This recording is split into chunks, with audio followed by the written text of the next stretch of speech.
يوصلكم على النت بث لكم وسائل الإعلام يوصل لكم يا البذلة لأماكنكم ما خص به فرد فيكم للمشايخ عام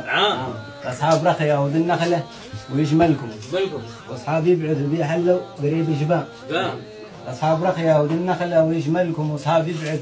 وذي حلوا قريب شبان مجلس الشيخ بو زايد نعاودكم الله يعيدها عليكم عام مثل عام من مجلس الشيخ بو زايد نعاودكم الله يعيدها عليكم عام مثل عام يا عيال عمي انتم مني وانا منكم وكلنا البعض لا شدت بنا الايام بدعي من الله يحفظنا ويحفظكم ويثبت قلوبنا على الدين والاسلام بدعي من الله يحفظنا ويحفظكم ويثبت قلوبنا على الدين والاسلام وختامها الله يرحمنا ويرحمكم وترحموا كلكم على البطل البرداء.